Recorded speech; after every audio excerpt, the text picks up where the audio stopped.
Thank you so much for being here. We are excited for our annual meeting today. And I think the way that we are going to open up our meeting is we're going to start with land acknowledgement.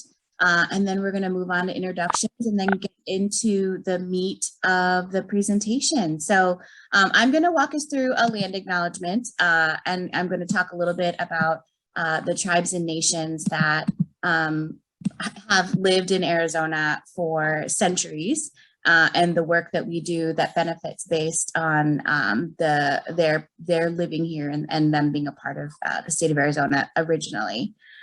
So the Arizona Association for the Education of Young Children acknowledges the 22 Native nations that have inhabited this land for centuries.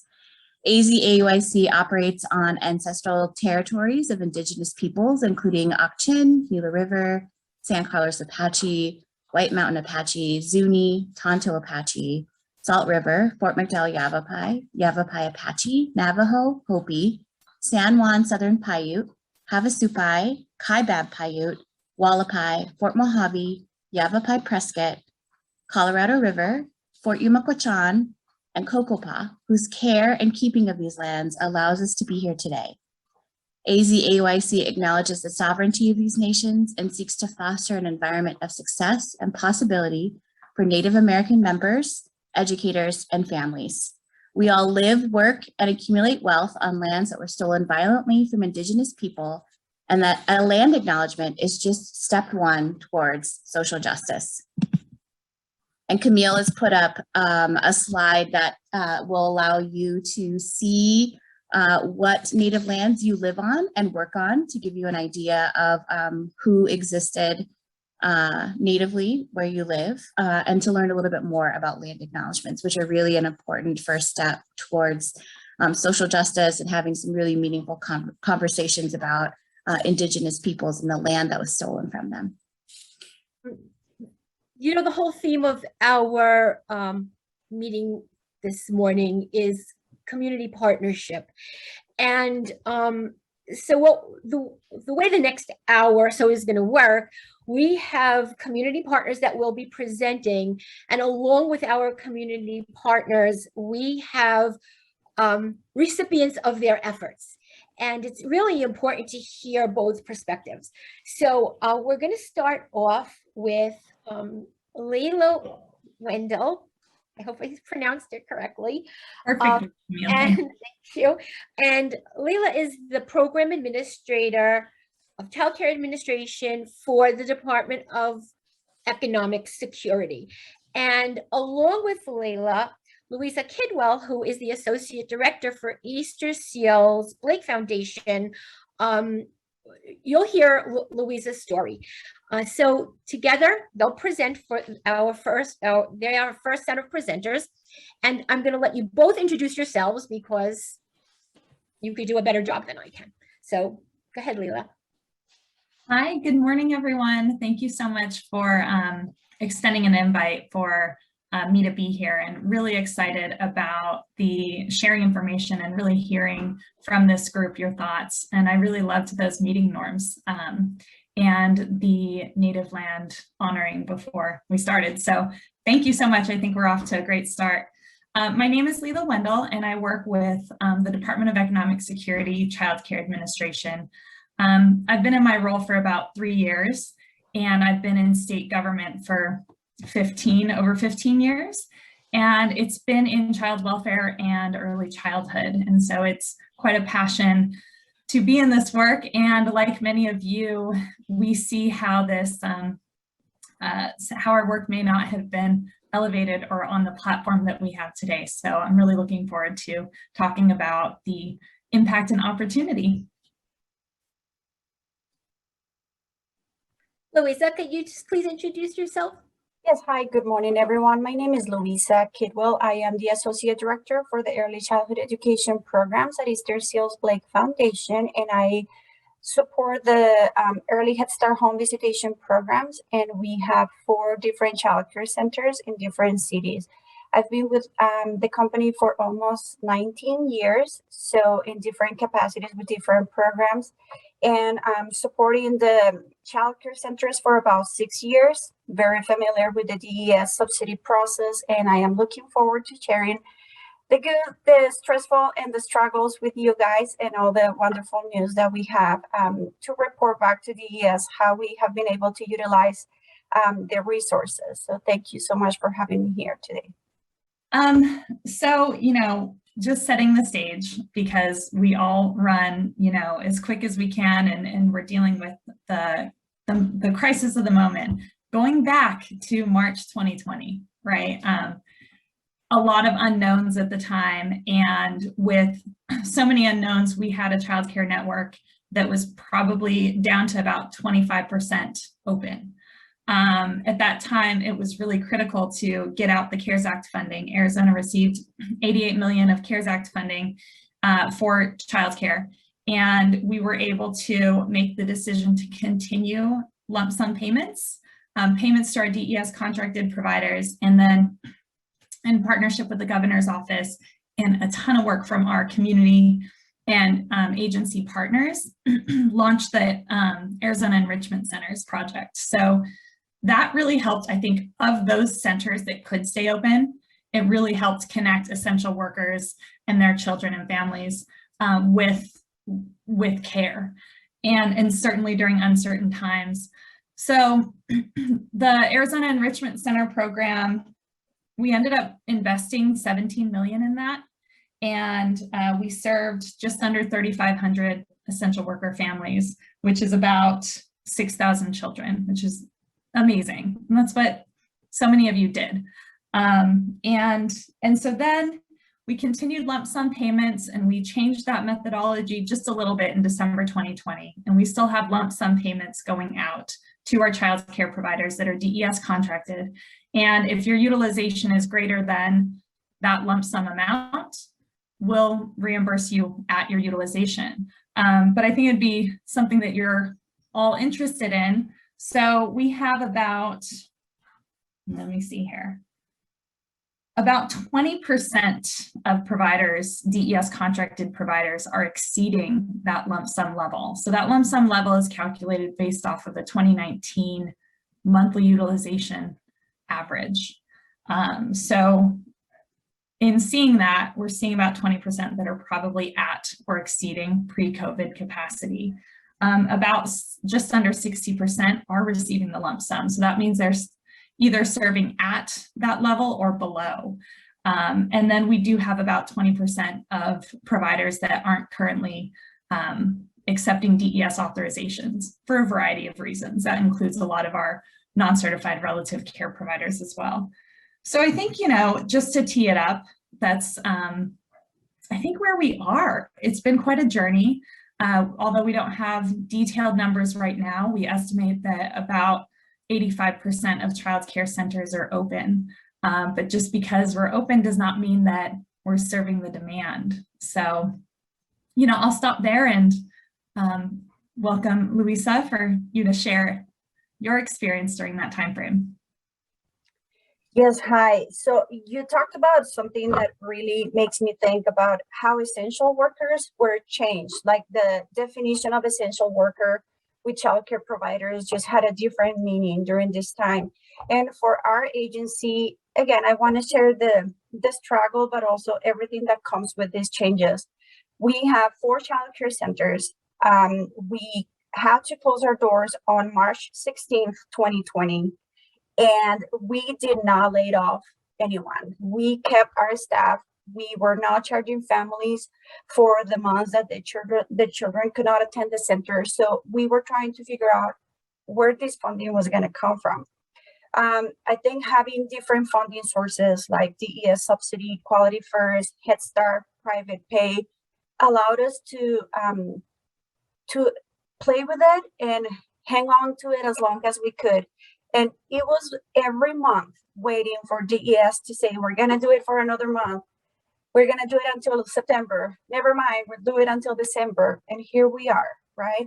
So I think that's the good that came with it. Our capacity for enrollment hasn't been at 100% since March of last year. And again, can you imagine still having all the expenses that come with a business and not being able to earn the money to have that revenue. However, with these grants, we have been able to not only keep our staff, and yes, we have staff that decided this is not a good time for them to work in the childcare facilities because they don't feel safe or for any other reason, but we have been able to increase our salaries, and this is something that we're very grateful for.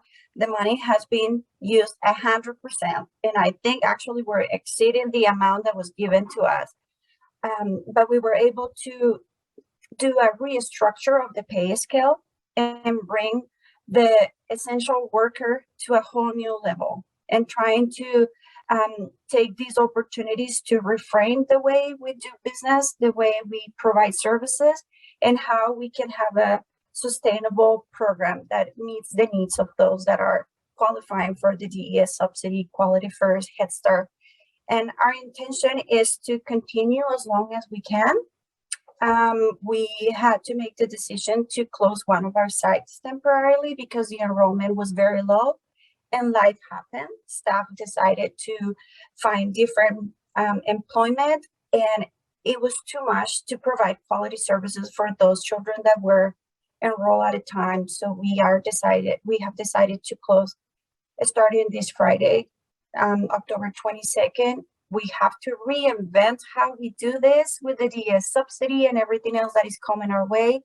And hopefully by January, reopen our doors. I took a few notes because I don't want to forget this. I think what happened also with the DES subsidy and everything that was coming our way with recruitment and retention was the challenges with COVID and how we were delivering services. None of us were prepared for any of this, of course, so we had to make a few mistakes along the way to learn and do things a little better. Still a work in progress, but what happened is as we reopened, we did it gradually by age groups. So we started with the preschoolers, and then we moved to the toddlers, and then we went to the infants. But it's still, if it wasn't because we have the blessing to have these subsidies, grants, and funding sources from different programs, there is no way our centers would have been open by now. We also had families that were not able to pay co-pays. And if we had families like for DES, if they don't attend the center for so many days, then the families, we wouldn't be able to bill for them as full-time or full day. So we had to use these funding sources to compensate for those families that were not able to afford their copay. A lot of the families lost their employment, so we were able to maintain their enrollment and provide services for their children and figure out how to support them so they didn't have to disenroll their children. For our staff, which is one of the biggest thing here with the retention, when we had to close the center, we were able to pay for those salaries. And I think that's something that doesn't happen very often, when we had to close for 6 months or 3 months, or we had COVID cases or exposures and we had to close for a few weeks. The collaboration between DES, our agency, and other organizations, I think it was just beyond my imagination, like how we collaborate and make a call and say, this is what happened, what resources do we have, do we qualify for different subsidies, and having somebody to guide you through the process to qualify for this has been very, very beneficial for our agency. The other thing I wanted to mention is being so close to making decisions. Do we have to close? How long can we keep working and operating at low enrollment? And then that's, like in my case, is 85 staff, over 250 families that would be affected by this. And then there is DES. We have this brand, recruitment and retention, and the application process was very user-friendly. The turnaround was very fast. We then had the opportunity to apply for the stabilization grant. So it's like every time we're about to collapse and give up, something magical happens, and an organization comes up with this funding or this idea or this grant that will help us stay open. And I think we have been able to meet the needs of a lot of children because of that, and retain our staff as much as we can. So I don't know, Camille, if I missed anything or if there's something else you want me to mention. I don't think you missed anything, unless you could think of something else you'd like to say. And if Lela wants to, piggyback on everything that Louisa shared. Yeah, I mean, I'd like to, it's so helpful, Louisa, to hear your story. And, it also hurts to hear that there's a closure, right? That's just how it has to go. There's a business decision that we're always teetering between, what our heart wants to do and what the numbers tell us we can do. And so I'm just really hopeful that, you're able to re-strategize and figure out how these financial supports can help to reopening. And, just to kind of frame out how we're thinking about it at DES and our conversations with our state partners and our community partners, there's the continued funding that we provided that just kind of helped in so much uncertainty to say, you'll still have a DES lump sum payment. And then with the stabilization grants, the first round that we did, 65% of those grant dollars went to staffing. So we knew really early on, and this was, September 2020 through basically December 2020, we knew that at that time, that's where the dollars were going. And then with the second round of stabilization grants that if you have not applied, you still can. It's a rolling application process and it's a monthly award through June 2023. But we understood that the time-limited nature of the grant program that we had before didn't allow providers to make longer-term investments in basically workforce. I mean, that is the biggest one. How can a provider feel comfortable bringing on, the additional teachers and staff needed, or even increasing wages if it's short-term funding? So we really hope that with these dollars, that providers can put some thought into what those longer-term goals are and how to use those funds to get there.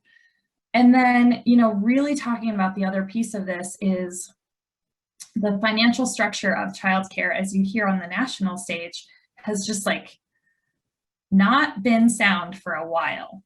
So a big component of a way to stabilize and maintain a lot of the financial support moving forward is to understand the cost of providing care and the cost of providing high quality care.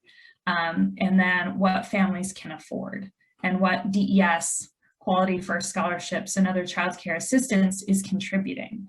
So as of October 1st, 2021, DES did increase our reimbursement rates across all ages to the 50th percentile, which equates to about a 10% increase on average, because there's 144 rates. So it's all variable, but about a 10% increase. And for infants and toddlers and our DCS children, those rates are at the 75th percentile. So we bumped those up knowing that infant toddler care is more expensive, is harder to find. And also our DCS children, they're being cared for by their kinship families, they're being cared for by foster families. And, that cost of care is burdening families that are opening up, their hearts, their homes to really help provide stability to these kids.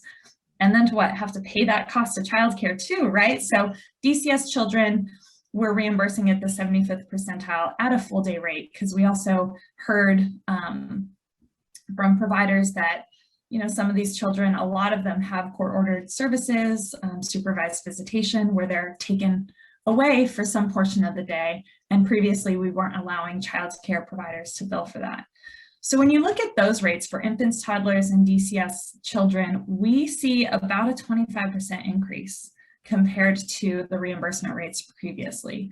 And then instead of a tiered reimbursement of 5, 10, and 20% for quality, for quality first, 3, 4, 5-star and accredited, we moved those all to a 35% bump. So if you're in a 3, 4, 5-star or nationally accredited, that 35% is in addition to the increased reimbursement rates. So, we're really trying to close that gap of the cost of care, and just really hoping that we can see, these changes and a lot of what Luisa has talked about really transform and become more permanent. So, and I see you've got your hand up, Luisa. Yeah, would you like to add? Yeah, as you were talking, some things came up to my mind. So with the pay increase, I forgot to mention this. We also have to consider the other expenses that come with it, right? So we have the taxes, the benefits, and the behind the scenes expenses that come with it.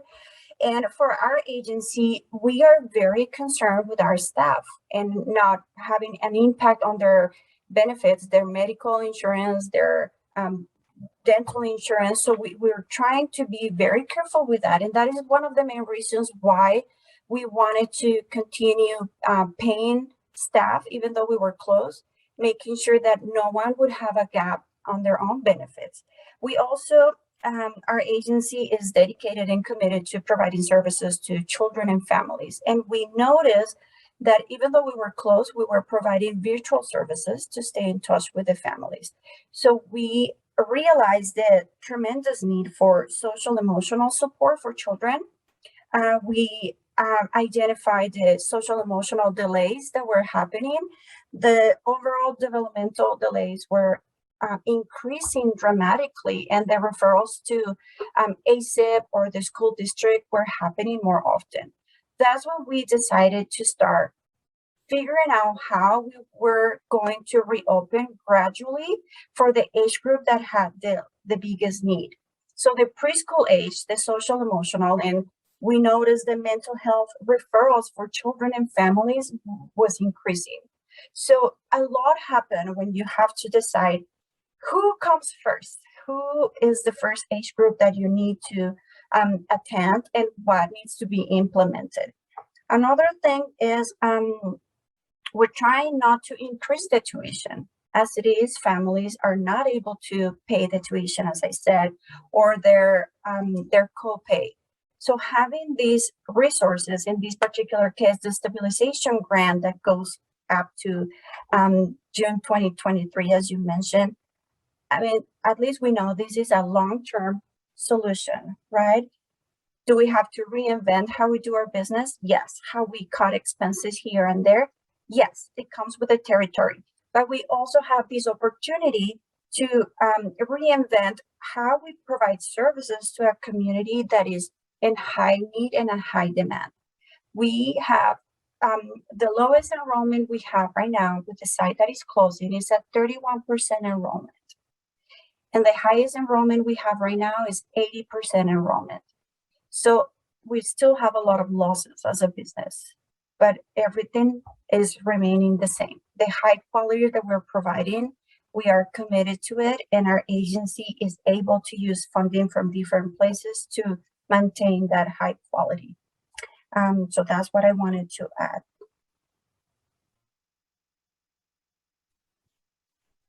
And then I just have another thing, because Luisa, this is so helpful, because I'm like, oh yeah, it reminds me, with the increased rates and the new provider registration agreement that's effective October 1st, is we are reimbursing at those rates regardless of what you're charging families. And our goal is exactly that, Luisa, that the cost to the parent can stay as affordable as possible while covering, and it's a balance. And I appreciate that perspective, Luisa, of we're going to have to continue to figure out how to create efficiencies, how to, you know, stretch every dollar the best we can, because there's just a lot of impacts in the system to your staff, to your families, to maintaining standards around how you support your families and your staff. So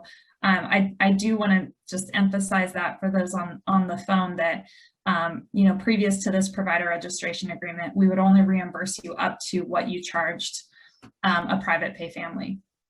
And we reimburse now these rates regardless of what you charge parents. And a lot of that speaks to the lens that childcare is looking at to provide equity and equal access. So, you know, the price of childcare is dictated by your families and your community. But the cost of providing high quality care, that's that cost regardless of where you are. You know, and so that was a big aha, I think, for our DES system, and something that we're like really excited to be able to change and see how that impacts the system. Lela, I just want to say, on behalf of the agency, the families and all the staff that have been benefited by this, we're just very grateful. I mean, like I said, DES has done so much for us. And since you are representing DES right now, I just want to say thank you very much for the support, for the ongoing commitment, trying to make us be more sustainable and stay here to provide services. It has been challenging. I think all of us can say sometimes it has been a 24-hour thing, just trying to figure out how to do it. And again, like I said, right when you're about to give up, something magical happens, and here we are. So if you can please pass that along, thank you very much for everything you guys have done for us. Thank you so much, Louisa. That really, it means a lot, and I'll definitely share with the team.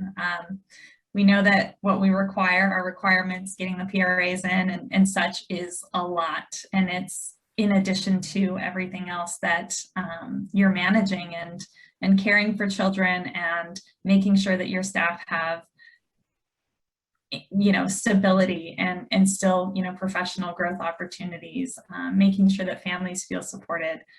That's the tough work. That's the tough work. And, you know, we're here to champion that work. And thank you so much, Louisa, and, you know, all of the providers and community supporters here of just like, thank you for not giving up. And the magic will continue because that's the resiliency of this work. Thank you.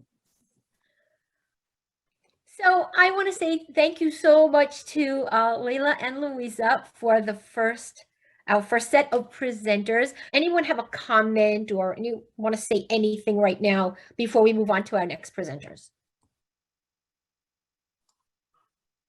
This is Kelly Larkin. Good morning, everybody. Camille and I were on a call the other day, and first of all, I should back up. I want to thank all of the efforts of DES and all of the other agencies. You've really worked hard and been supportive, and, you know, childcare is finally in the limelight.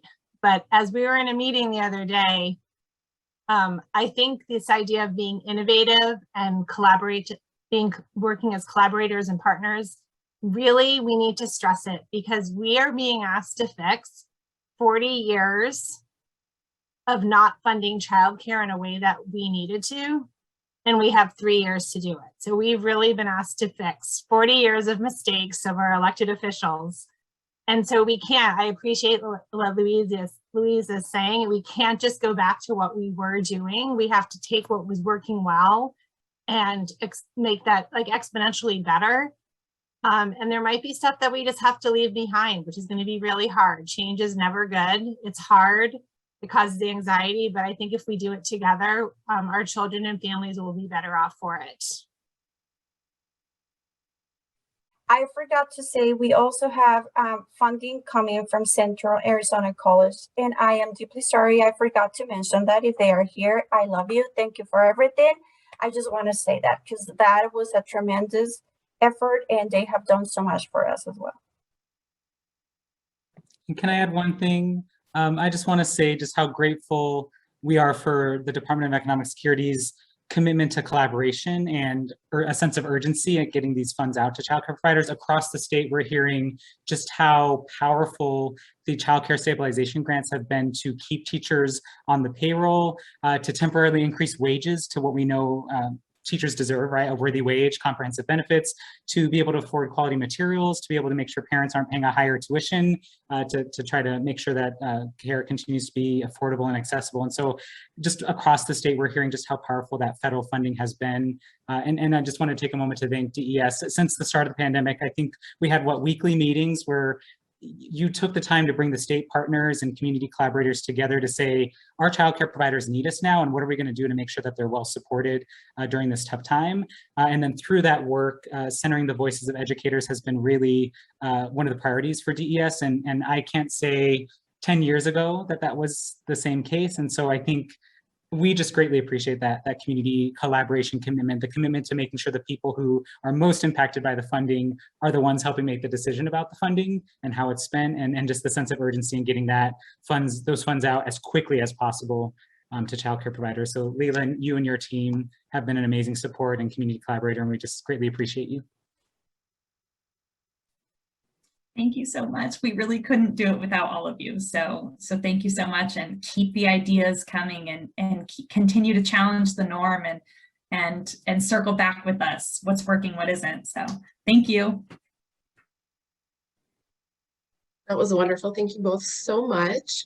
I have the pleasure of introducing our next two speakers. So we will be hearing from Barbara Milner, who is the Professional Career Pathways Project Coordinator, that is a mouthful, at Central Arizona College. And then Sabrina Haskins, who's the Assistant Director at ABC and 123 Small Blessings, and also a student at Central Arizona College. So take it away whenever you're ready. I'm Barb Milner, and I'm working with Central Arizona College on the PCPP Professional Career Pathways, which is a mouthful, Anne-Marie, project that is funded through DES. And before I share a few things about the community collaborations that we do through PCPP, I want to just comment on how eloquently Lela and Luisa's words represented the Reimagining the Future, which is the title of this event today, and how important it is that we consider how we can do things differently and yet not forget our history that's so important and the efforts that came before us. So that was really uplifting. Real brief about the PCPP program. It's a scholarship program that has been funded since 1999 by DES. And I've been in the field for over 30 years, and I remember with great clarity when this funding became available for family child care providers and early childhood staff in child care centers to work on academic achievement. And it was the first time that there was this continuous funding focused on early childhood in Arizona. So it was really exciting. And to DES's credit, they have continued this funding for 22 years. But at the same time, within the structure of this program, they have looked for ways to address new concerns that are heard, or different innovative ways to address the needs. And so through the PCPP funding, which just real quickly is available for, like I said, family child care providers and center staff. We also work with CTE, dual credit high school programs. It really is trying to address the workforce and to elevate the workforce either coming into or already into the early childhood profession.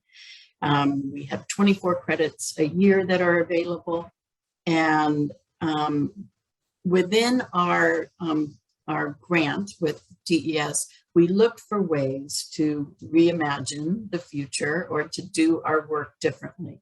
And we look for opportunities to support our students and ways to support our collaborators. We work with community colleges across the state. And it's such a wonderful reminder for all of us that we don't know the complexities and what goes into these different services and the kinds of support that people need to do their jobs well. And that goes for the academic institutions too. There are challenges there that they're trying to work on, and we're trying to partner with them and provide the support that they need to better support our workforce and their students. And so right now we're doing some focusing on integrating some alignment work with not just our academic studies and our statewide workforce knowledge and competency statements, but also with our professional development providers. So DES didn't limit it to just the strict focus of academic achievement, but understanding that the professional development of our workforce also includes those professional development opportunities. So we're looking to partner with our professional development providers in our state so that we can help our workforce take better control of their professional development by being able to define what they're looking for and finding that kind of professional development within our system. So we have efforts underway and being funded by DES for those goals. We also are very grateful for the fact that we now live in a state that has 2 continuous funding streams for academic achievement. PCPP funded through DES and also the First Things First Scholarship Program. And PCPP and the First Things First Scholarship, we are in communication on ways that we can leverage these 2 funding sources and make sure that we are serving our vast population of workforce and all their diverse needs. And that is an ongoing effort. And it's a pleasure to have that collaborative spirit between, it's not a competition. There is enough people to serve. It is more about how we can leverage within the scopes of our work to better serve the population. So I want to give a shout out to First Things First on that, and PBS for their work with that. So I'm also really excited that we have Ms. Haskins, who I have heard just so many incredibly wonderful things about from my colleagues at Central Arizona College. I haven't had the privilege to meet you, but I think she's going to be able to speak to some of the ways in which we try to serve the student differently for their needs. And so a couple of the ways we've been able to do that through this grant is by supporting cohorts. What we've learned through research and what we've learned just from our student experiences through this grant is that when people are working in the workforce and trying to achieve some academic milestones, it's hard work. There's a lot of moving parts to that, and you're also balancing your family, your workload. And so people are more successful and feel more supported when they can move through these together with a cohort and colleagues and develop those relationships within a cohort learning model. And so that is one of the strategies that we're focusing on with PCPP. And the other one is we have a very diverse workforce in Arizona. And so we have supported some bilingual cohorts where information and the content is delivered in both English and Spanish, so that we can serve that demographic of our workforce who are so vital to our programs and to the families and children that we serve. And so I think that's all I'm going to say about the program, and just a little bit about the ways in which we are collaborating within the system. I would just like to add a couple pieces about advocacy opportunities, since that's part of the title, and then I want to give more time to Ms. Haskins. Is that I think it's so important that we start within our current work. And so if you have opportunities to encourage and support your coworkers, to compliment them, to notice when they're doing something that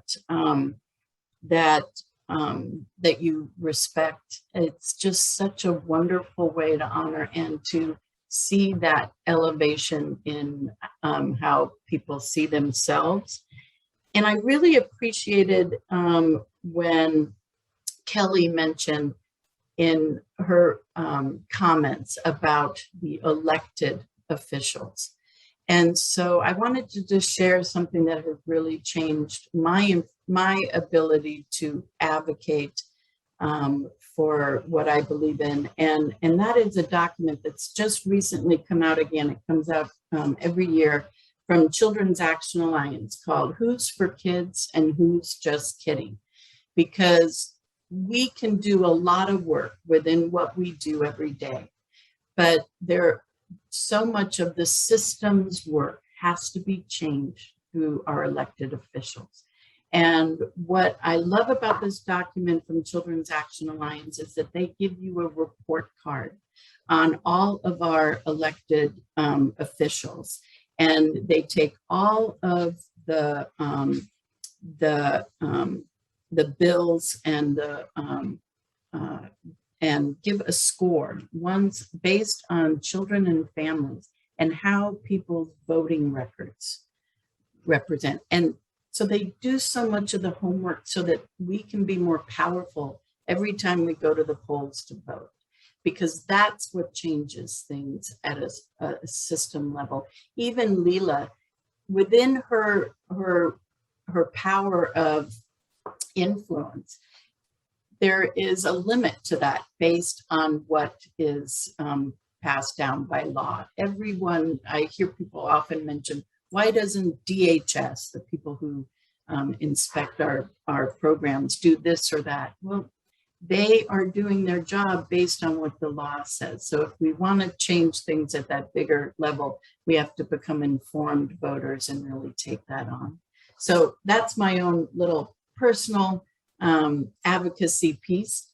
And I would love to hear from Ms. Haskin about her experience. And I'll stop now.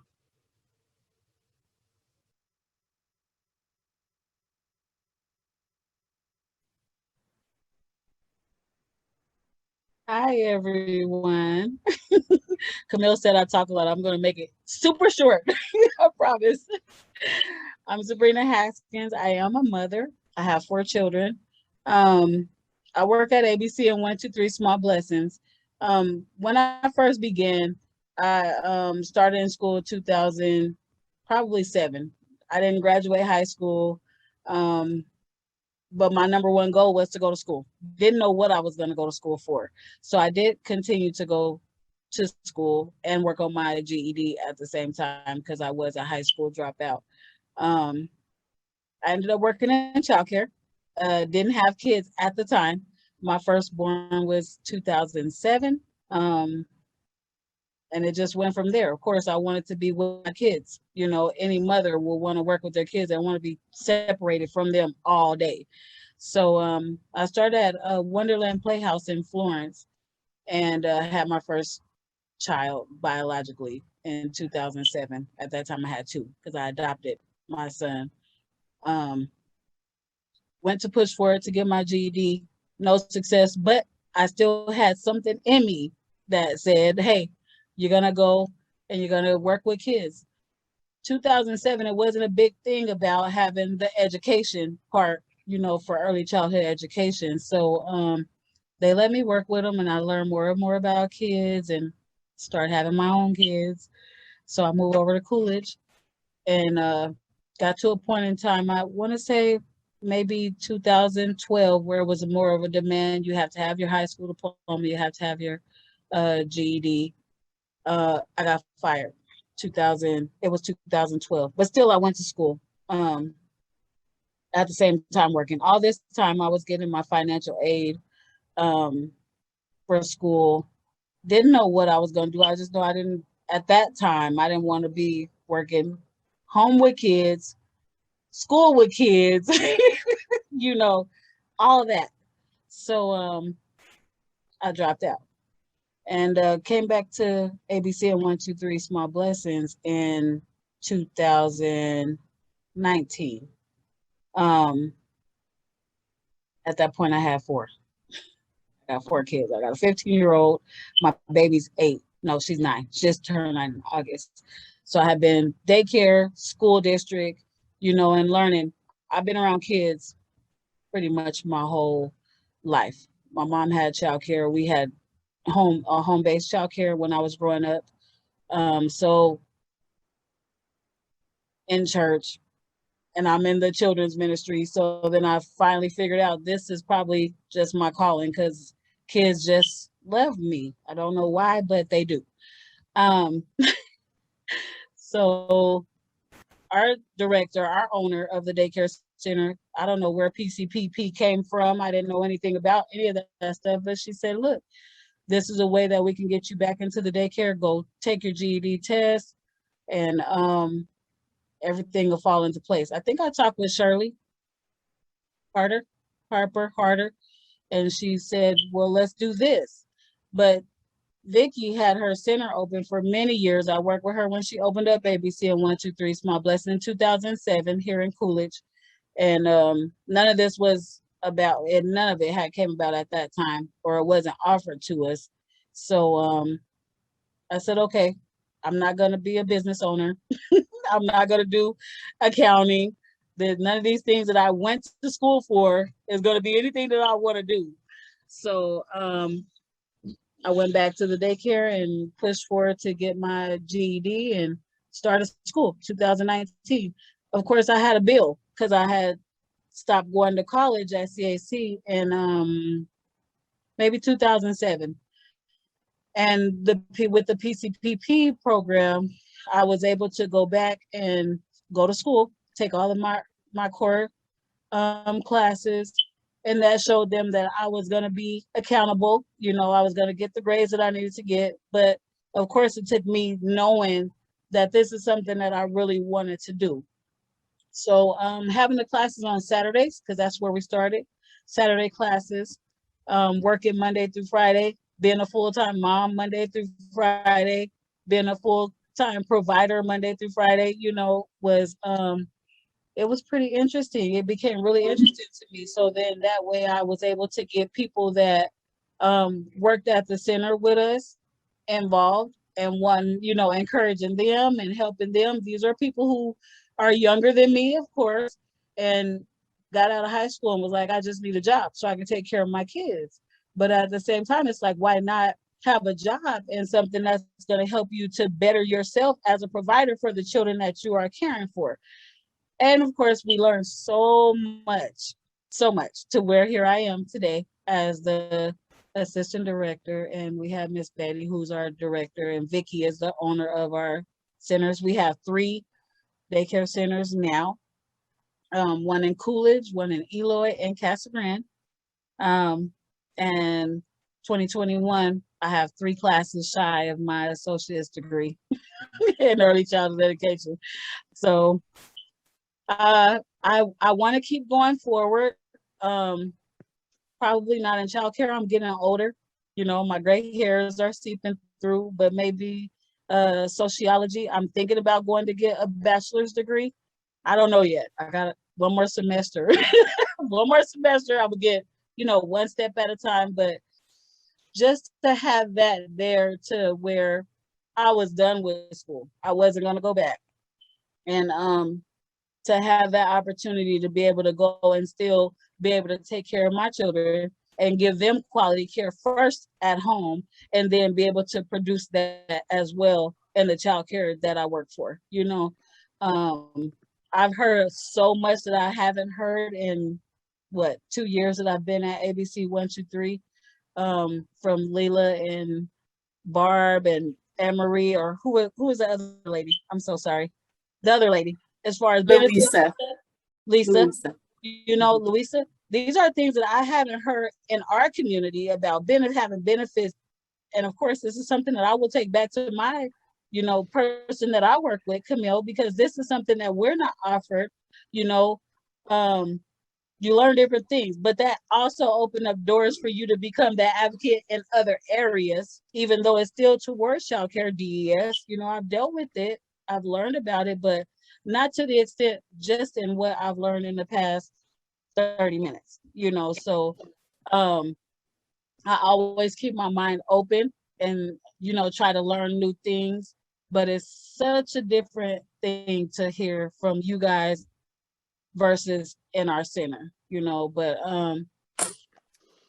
like I said, I love kids. That was my number one thing that I begged God for kids since I was like 12. I wanted a family with 12 kids because my grandmother had 12 children, and after 2, I realized I didn't want 12.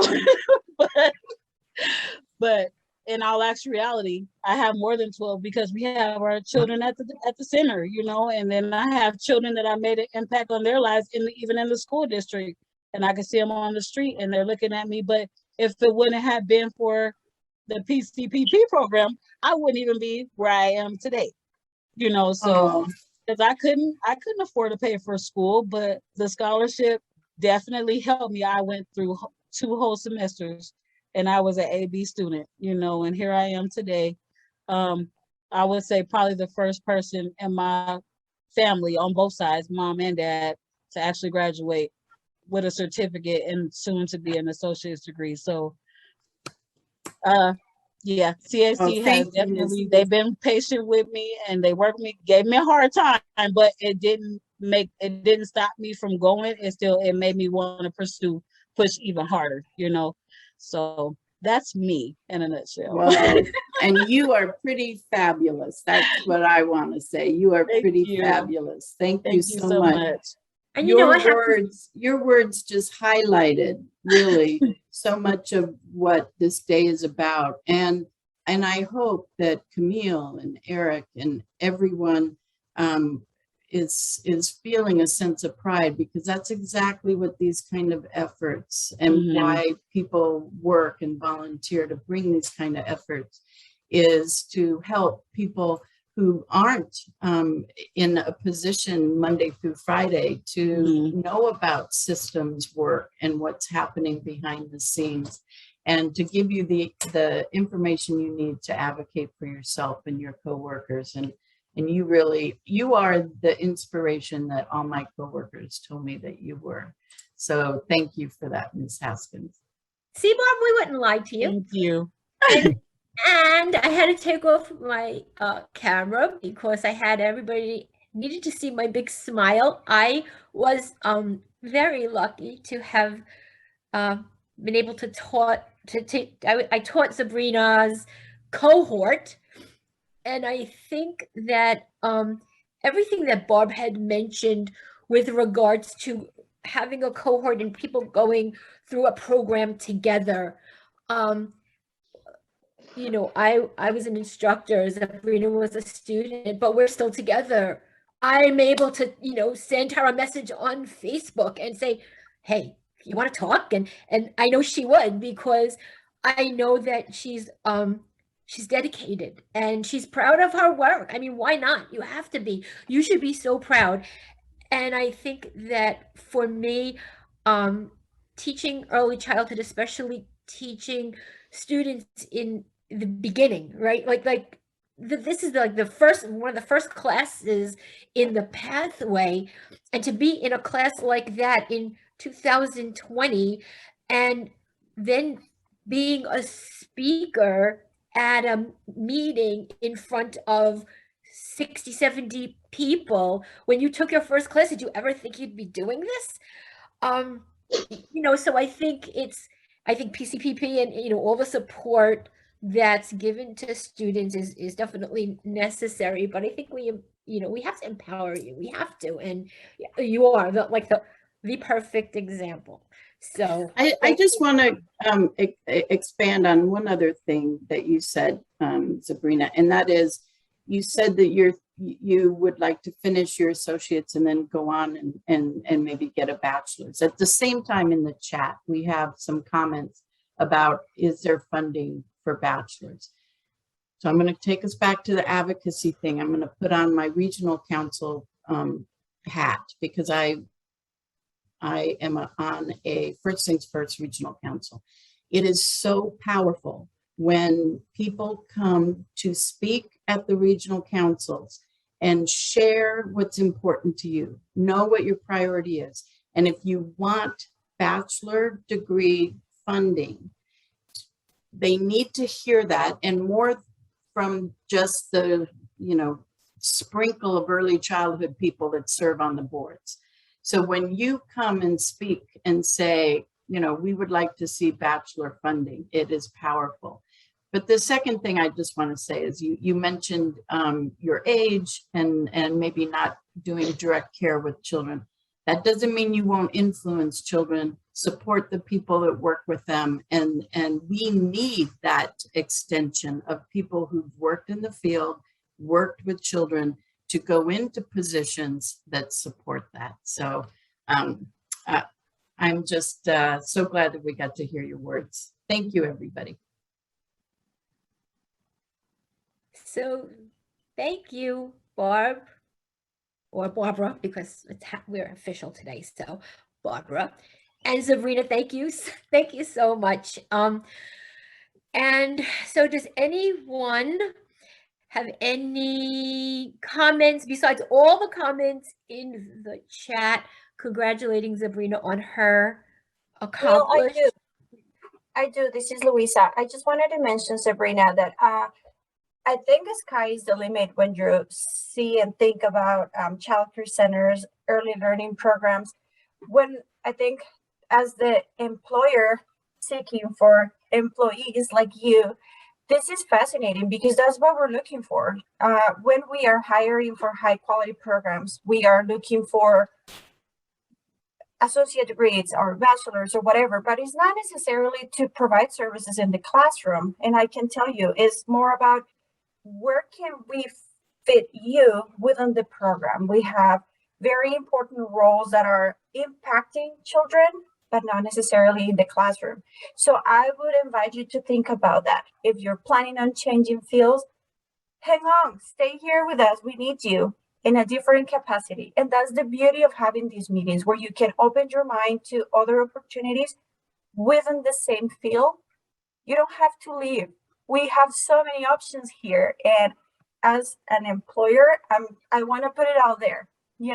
We invest on these things for a very specific reason, because we need those qualities that you bring, and you, meaning the person who's representing, staff that are going to school. We need you. We need different qualities. You have the experience in the classroom. Now we need you to apply that experience in a different level. So I just wanted to mention that, because I think that's important. We don't want you to leave this field.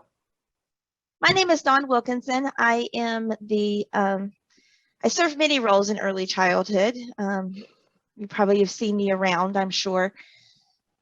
Today, I'm actually here representing the Professional Rewards Program, and it is a funded program through, it's a funded program through First Things First. I've got all these pop-up windows coming up. And so I'm kind of here representing some of the workforce strategies that First Things First supports, and rewards is one of the big ones that we support, that is supported through First Things First. Rewards is a statewide initiative that provides financial incentives directly to early childhood professionals. And we're statewide incentive, but we're funded in these regions. And so it's up to the regional partnership councils to buy into this statewide initiative. And so, like that has been said before, I encourage you to reach out to your regional partnership councils and share what you're interested in and what you hope to be able to use that funding for. It's funding for your community. And so going to your regional partnership councils and sharing your ideas of how to use that funding is really important. These are the rewards incentive levels. So we're based off of the Arizona career lattice levels. So you can find out what your lattice level is within the registry and the annual incentives that go with those lattice levels.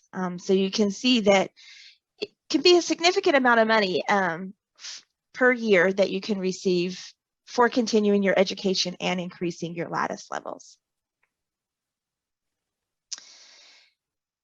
Eligibility for rewards, we do ask that you're working in a program that is quality first or accredited, that you're earning less than $20 per hour, that you've been at that employer for at least 12 months, and that it is in good standing with licensing or with the regulating authority. Currently, we've been able to partner with rewards based on COVID and partner with First Things First to make some changes to the eligibility requirements, because we recognize that with the closures, with the decreased hours, with everything that we've been hearing already this morning, it was really limiting who we were going to be able to provide these incentives to in a time when they needed them the most. And so through June 2022, we are not reviewing the working at least 30 hours per week or the continuous employment for 12 months. So we're able to kind of open it up and really to help support the workforce at a time when, like I said, we needed the most. We're very excited to share that we have a new application process that is rolling out just this year. We just opened rewards and we've kind of been opening it a little slowly this year and not really advertising it out so that we could test our new application process. But we are within the Arizona Workforce Registry now, so you can apply directly within the registry. If you click into your account, you'll see on the left-hand side is all the navigation, and there's now a link that says Request Rewards Incentives, and it's under My Scholarships. And once you click on that, it automatically populates the application for you. It is beautiful. You'll also be asked to upload a W-9 and an I-9 or the Statement of Lawful Presence if you haven't done so already. If those are already uploaded in the registry, you don't even need to worry about that. So the fact that it's all housed within the registry now has been really incredible and is going to make the processing of applications and the application process for the workforce so much easier and efficient. So we're very excited to be collaborating with the registry on that. So I wanted to talk about some of the barriers to utilization, and probably the biggest one that we're seeing right now is incomplete profiles in the registry. And this is the data based off the regions that fund rewards. So it's not a comprehensive look at the state, but just off of the regions that currently fund. And I'm sorry it didn't show up in color to distinguish which lines were which here, but the first is the quality first programs. The second is non-quality first and accredited programs. And then the third is the accredited only programs. So you can kind of see that we're still at this point with completing profiles in the registry that's really hindering some of the programs that we have in the system, and rewards being one of them. And so what we've done is we've partnered with First Things First and with Arizona PBS, who oversees the registry, to start accepting unofficial transcripts through rewards. And so individuals can submit their unofficial transcripts to the rewards team at our email address, which I'll share with you in a minute. And then we're able to verify that it is an actual unofficial transcript, and then we're able to upload it directly into the registry for the rewards participants, and then work with the registry to help facilitate the update of those profiles. So if you're currently a registry member, but you know that you have a certificate of completion or you have your associate's degree and you just haven't taken the time to get the official transcripts or use the money to get the official transcripts, to update your profile, this is a great opportunity for you to have that profile updated and apply for rewards at the same time. And then we would be able to pay you out at that new updated lattice level. So we're really excited about that. So that's how we're helping to kind of address this. And we would love to have you as the community's members to really support us in encouraging professionals to complete their profiles, encouraging them to keep them updated, and to submit transcripts, either unofficial through us or official through the registry, so that we can kind of get the data within the registry up to date, and we can really get a full picture of the hard work that our workforce does to achieve the educational attainment that they do. We want to be able to highlight it through the registry data. The other one that I've heard for years in this position and out of this position is, don't we already have an incentive program? College bonuses provide incentives. You know, why do we need both? And we're really focused on two different kind of aspects of the workforce. So rewards pays directly to the individual, as does the college bonus. So it is similar in that way.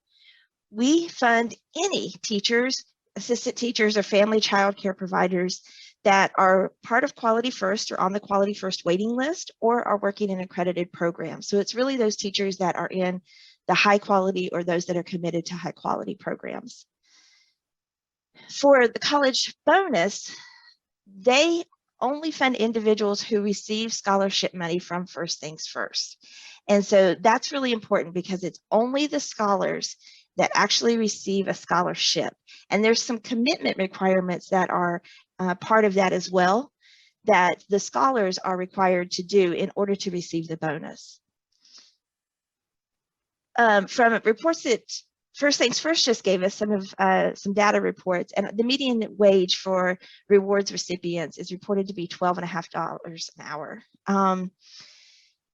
Individuals are required to sign up for FAFSA, so the federal financial aid, before they can be approved to get the college scholarship. And if they receive FAFSA funds, then they don't qualify to receive the scholarship funds because FAFSA is going to pay for their education. So First Things First College Scholarship would not pay those funds directly.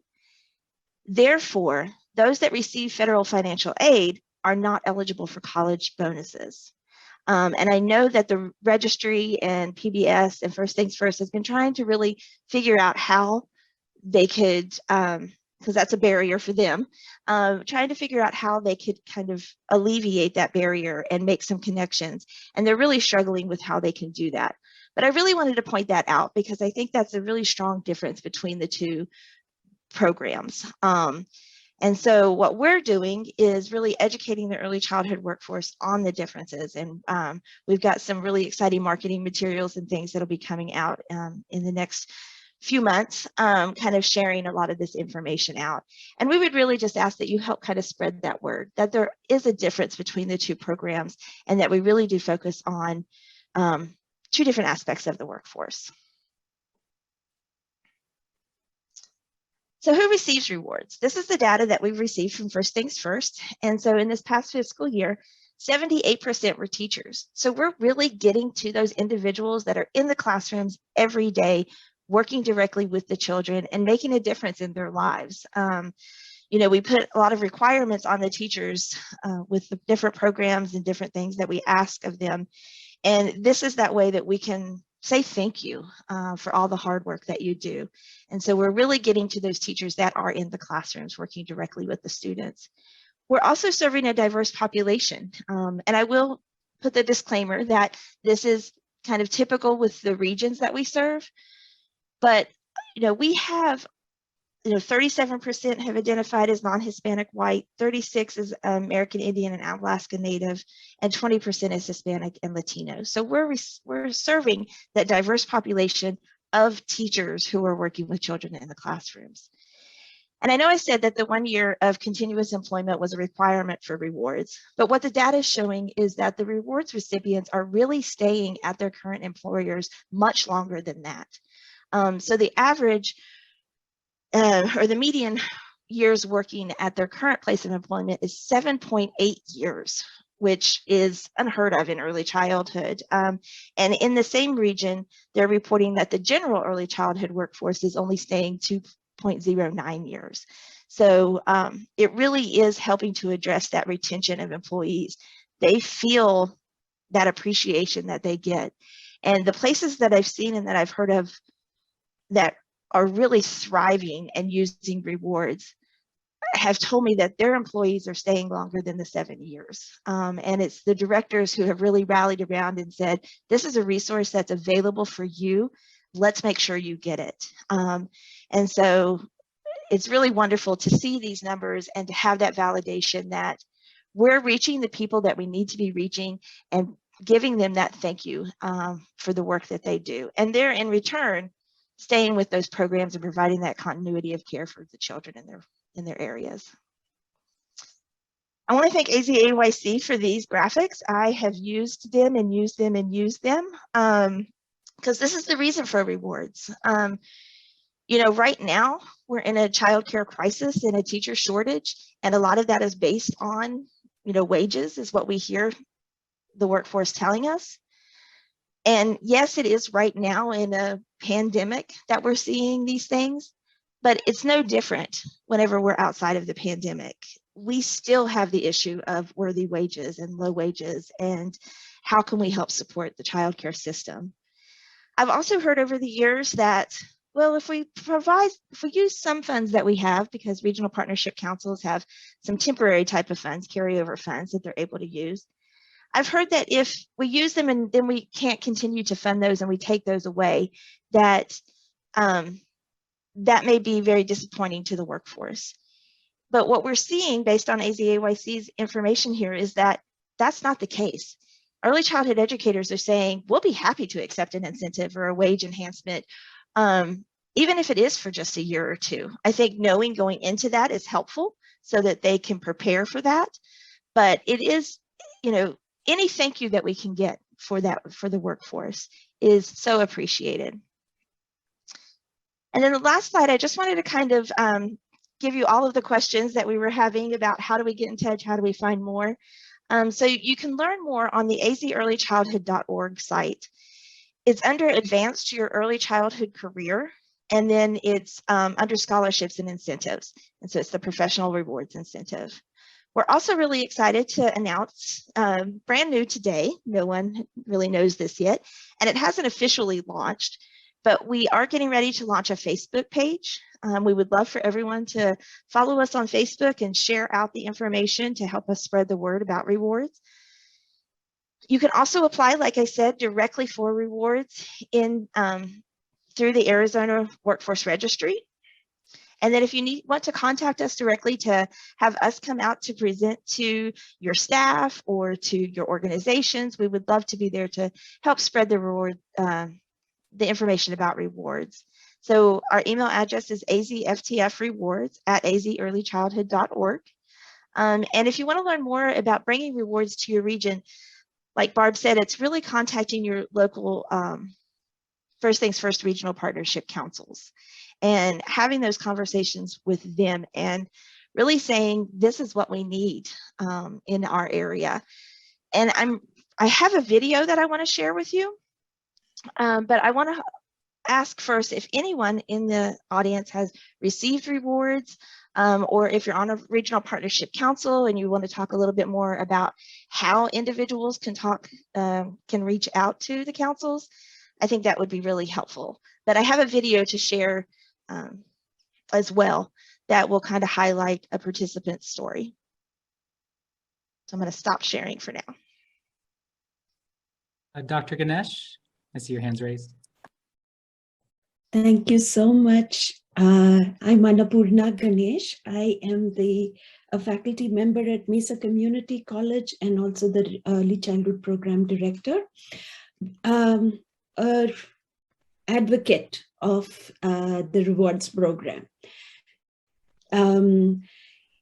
Earlier, when the rewards program was in existence in all the Cooper regions, Mesa Mesa Community College was one of the places where we would review the applications. When it was when the funding was stopped in the Maricopa Regional Partnership Councils, received lots of emails from the centers asking about, is it still in existence? Are we able to apply for rewards and things like that? Recently, I'm a new Regional Partnership Council member, and this year spoke to the director and advocating for rewards at the Regional Partnership Council. We, when the council members' comments comes up during the meeting, had the opportunity to share about rewards, advocating for rewards. That led to Becky, invitation to Becky to come to the Regional Partnership Council to be able to speak on behalf of rewards. There is a strong possibility, and I can only say this, it's a strong possibility that the Southeast Regional Partnership Council might fund this initiative because of the advocacy and also Becky's presentation that helped the council members to understand the value of rewards. So thank you for continuing this, and it really makes a difference for us to advocate on behalf of our the initiatives that are available and on behalf of to our councils on behalf of our profession.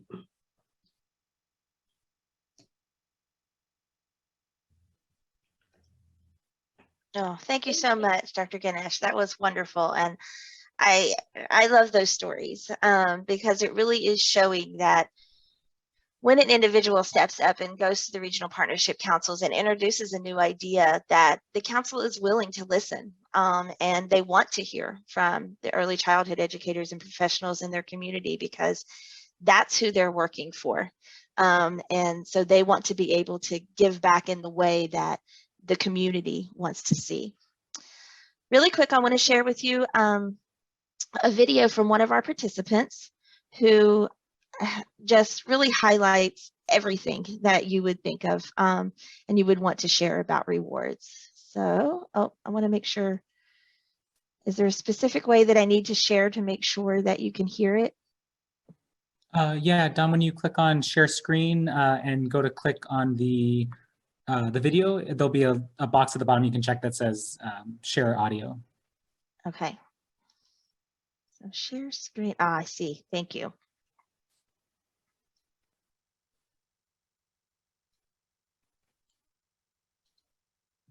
So I've been working in early childhood since 2011. If you've ever worked in early childhood, you know how hard and difficult it is sometimes.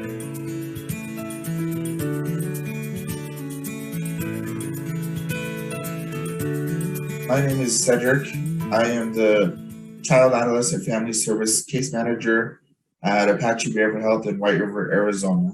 You're there for the kids, and then this reward actually really makes you want to keep going in that same direction and pursue an education in early childhood, which is exactly what I got my Associates of Arts in. So I did hear about it through my supervisor, and she's the one that told me about the rewards program, and also that the First Things First would help pay for college courses if I wanted to take that. And it was a requirement when I first started to take several courses. So I did rely on the rewards a lot, especially with my books, because I used most of it for my books. I still had to take labs at the college campus in Sholo, which is about a 45-minute drive. So the rewards really helped on gas and with books, stuff like that. So it was amazing. So it really did help. And the application process was very easy, and it did help my coworkers. They weren't in the education, but they used it a lot to get themselves especially settled, especially for that winter month when some childcare facilities won't be open. So it really helped them a lot. It is not a very tedious process. It's very easy, and it's just money that, you know, if we're early early childhood educators, for everybody. It's just amazing tool, and it's a very good stepping stone, especially if you're wanting to pursue a degree in early childhood. So I would recommend everybody just at least trying it. I mean, it's real simple, real easy, very worth your time, and it's very rewarding. It is very rewarding. I'm glad I received it, because I don't think I would have graduated without it.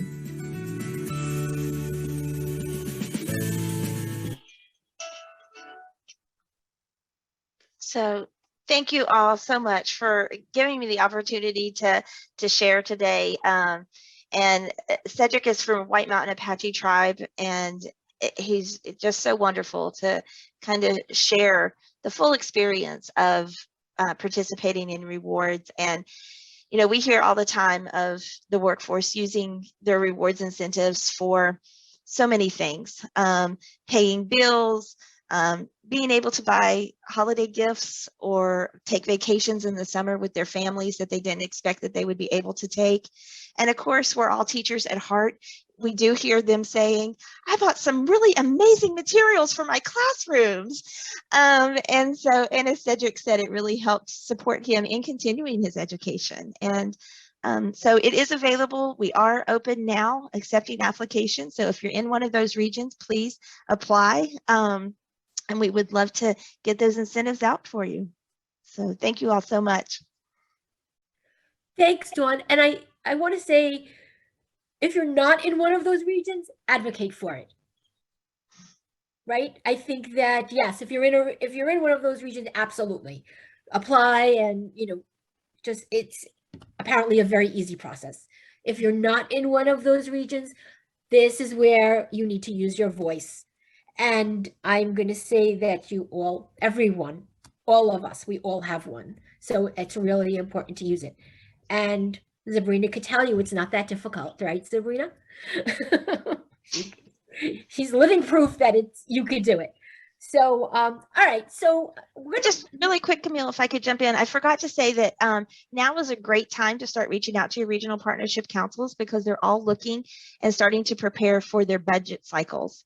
And so this is really the time that they're investigating, are there any new strategies that we would be interested in supporting or changing our budget funds. So I really encourage you to look into those now. I know Eric put up the link in the chat to be able to find your regional partnership council. I'm also going to put up a link that takes you directly to the strategy toolkit at First Things First. So you can see all of the strategies that First Things First funds. Rewards is one of many that they fund, but I would encourage you to see if there are others that you may want to support. And again, reach out to your regional partnership councils. Dawn, I have a question. Yes. Are the meetings virtual now, or are they face-to-face? Most of the meetings are virtual right now. They haven't gone back to face-to-face. So it is easy to attend, just like today. And they put all of their meeting notices with the links to the meetings on their pages. So when you go to find your regional partnership council, each council has its own page. You can find the meeting notice and then the link, and it gives you all of the information. They do a call to the public or call from the public. And that's actually the time that individuals have the opportunity from the community to share with the regional partnership councils.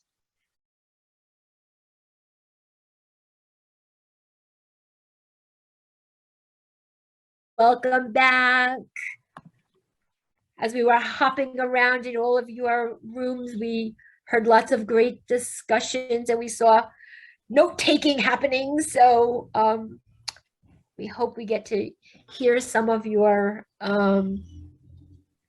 what came out of these discussions. We really feel pushed to advocate for funds to go to salaries, because the money needs to go to the classrooms, and because we talked a little bit about how women can't work if there isn't childcare, and how that keeps communities down. But it's important to also note that what works in Phoenix might not work in other parts of the state. So we kept this a statewide conversation. And then one thing that stuck out to me was that the people in the workforce really need to be in the meetings where decisions are made. And a lot of those meetings happen at times where the workforce is working, and so they can't be there. And then we just talked about that video of Cedric and how motivational that was for all of us, and how we'd love to share it with other people. What did I miss, Dawn? I think one of the suggestions that I loved that came out of the conversation of how can the workforce share is there a way that maybe AzAEYC or this two state affiliates, AzAEYC Kelly, that could be that gatherer of information in like maybe an online survey that's just always available, or a specific email address that they could share directly to, something like that to kind of help be that conduit of the workforce voice into the state meetings that you all are able to attend. So I thought that was a really great suggestion to kind of think, how can we start to gather more of that information as a whole? And then also I love Claude shared that she really wants that video to be able to share because she knows Cedric personally, and how being able to make that connection with someone from that region, someone they know, and be able to say, oh, Cedric did this, I can totally do this, I can get a reward too. So really kind of working together and getting that regional voice out into the regional community so others in that area can kind of make that connection and feel empowered to share their voice also.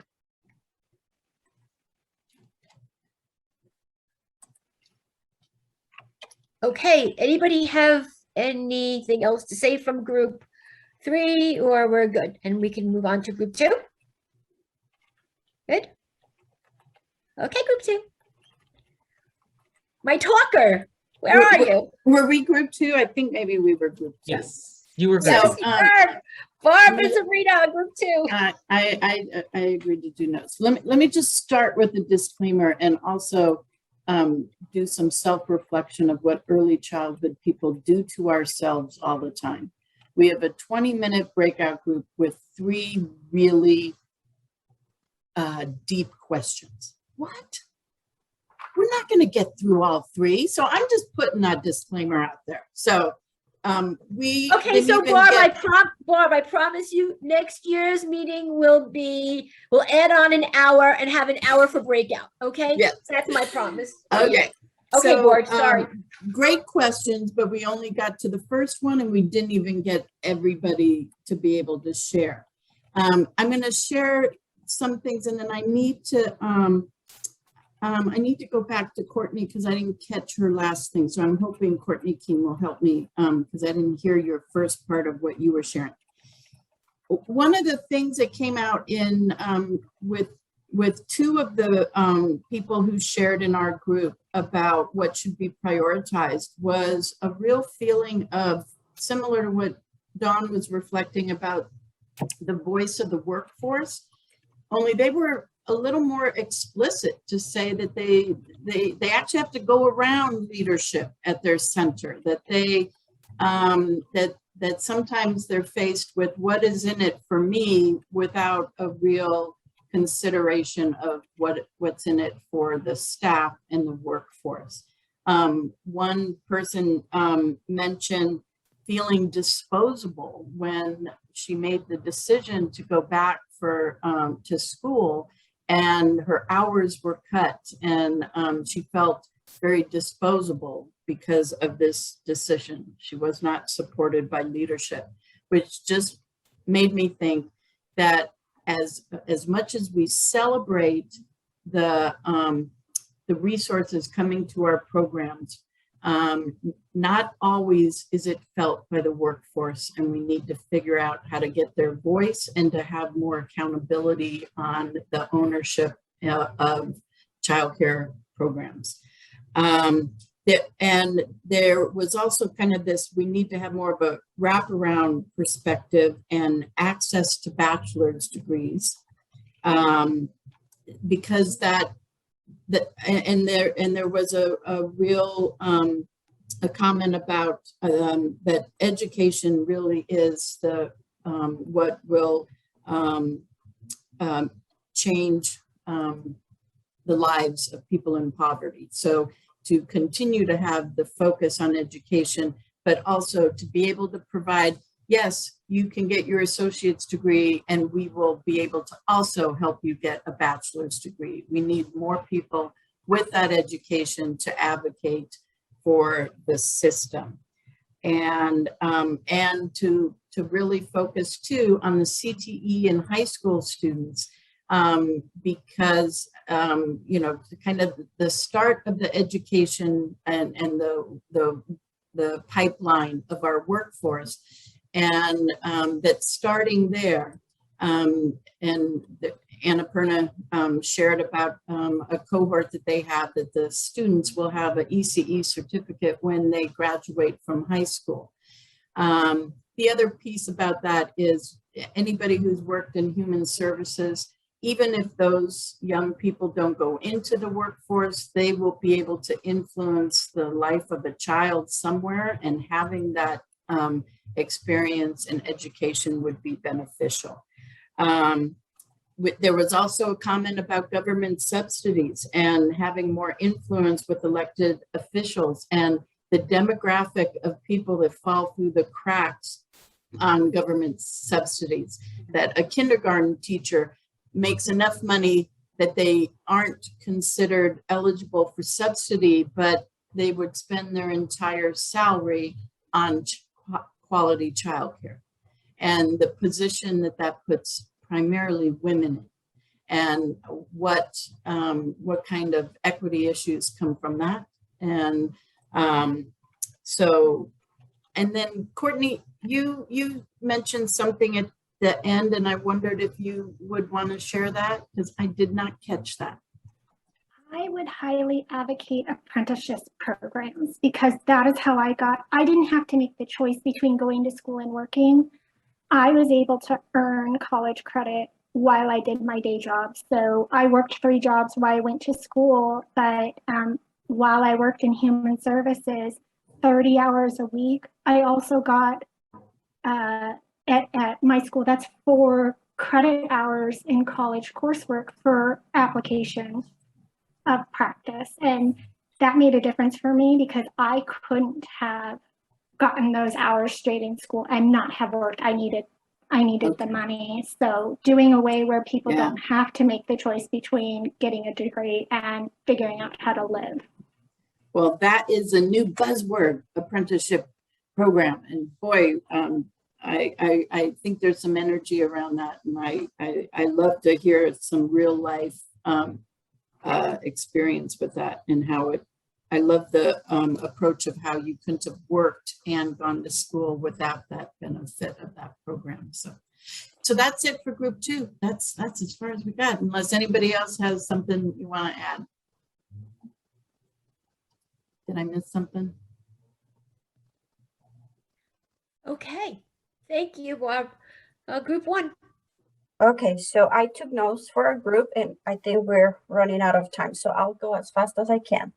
We spoke about professional development, making sure that staff are qualified for their roles. However, that comes with trying to expose students to a high quality program, so they know what this will look like and they get interested in working for a childcare facility.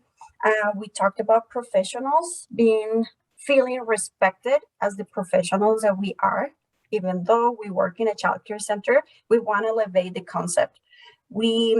Someone spoke about having a highly qualified staff with an elementary, special ed, even master's program, but they still get paid under what they deserve for their degrees. Another challenge is flag staff with the minimum wage going up to $15.50.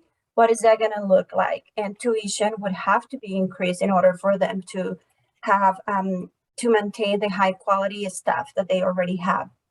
We talked about maybe having an incentive level for staff that earn either their CDA, their associate's, bachelor's, or master's level once they complete their degree, not necessarily throughout the process. We spoke about the mental health for staff being a priority right now, especially with COVID. One person mentioned we also need mental health support for parents because of all the challenges they are facing right now. We spoke We spoke about what is working right now, and the stabilization grant is definitely helping families in providing high quality services. And families that qualify, this is a challenge, and I think this one deserves a lot of attention.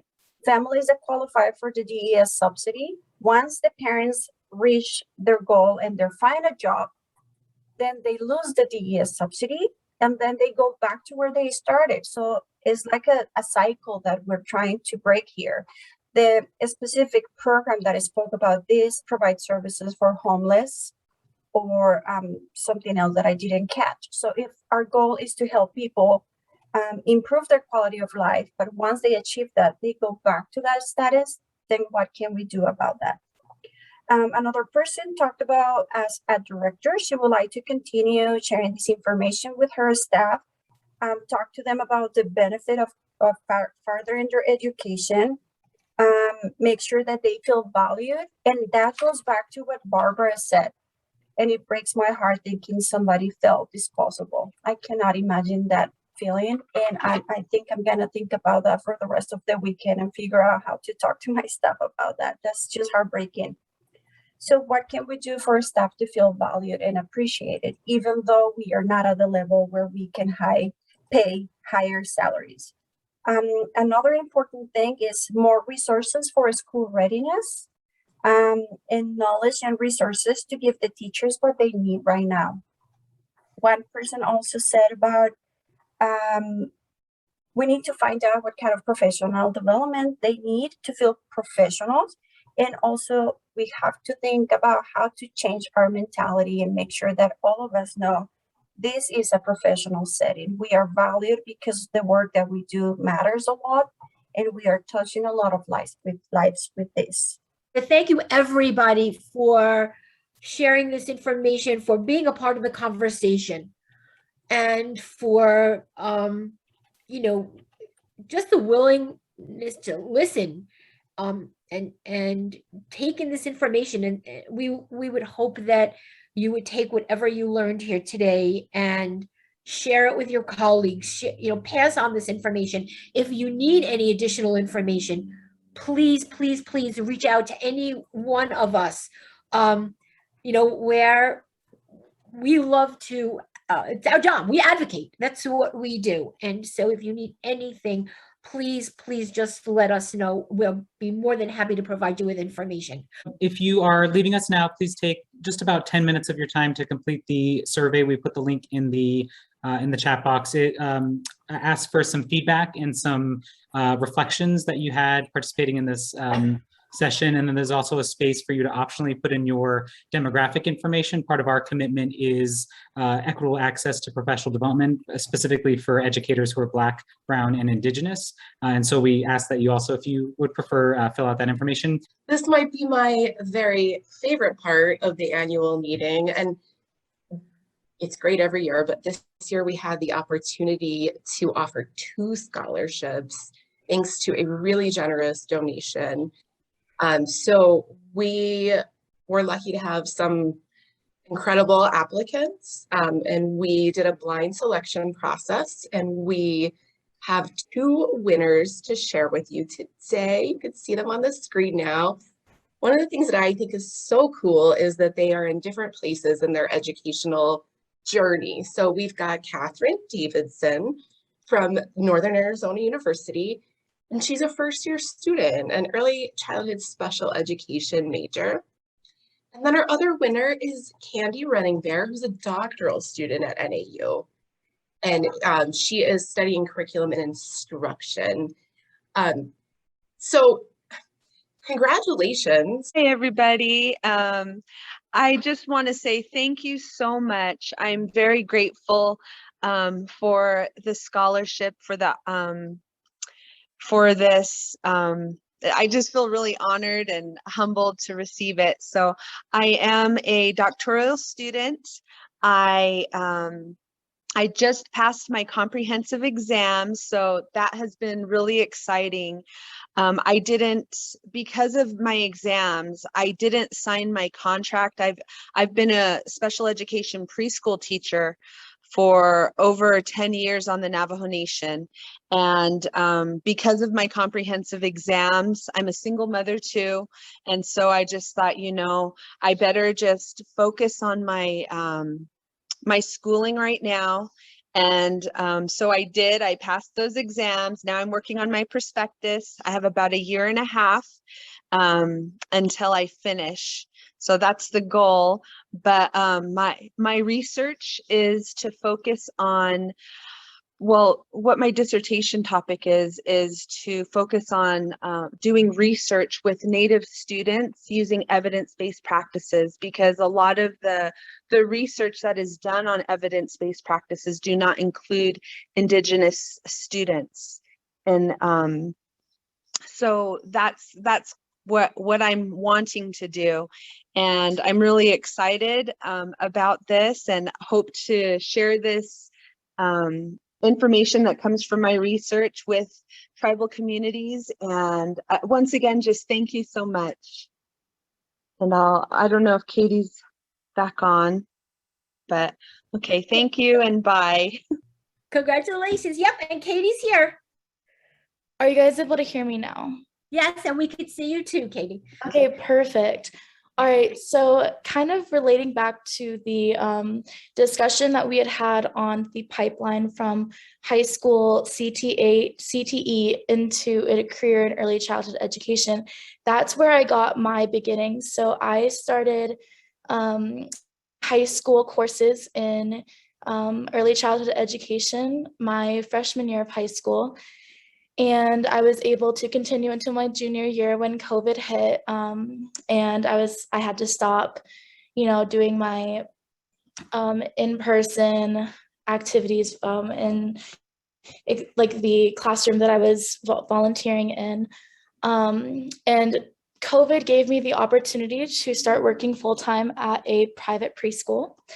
So I was able to get experience in both the district setting in early childhood special education, as well as private preschool settings.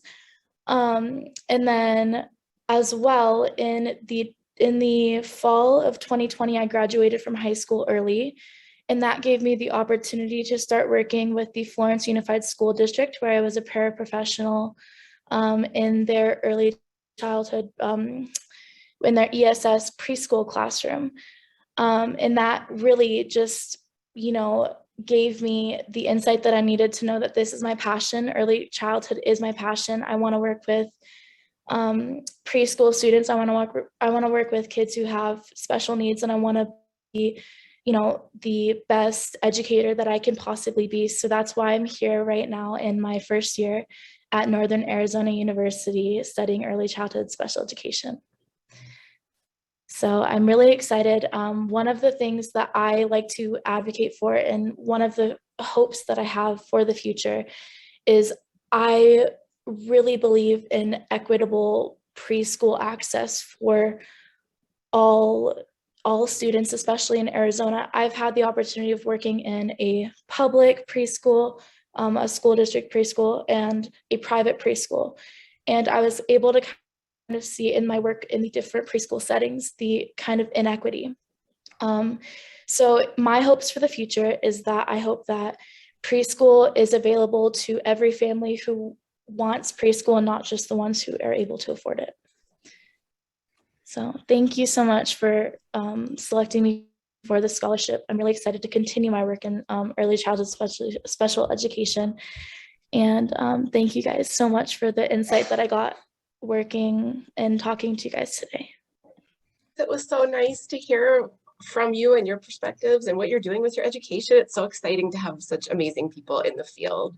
So thank you, everyone.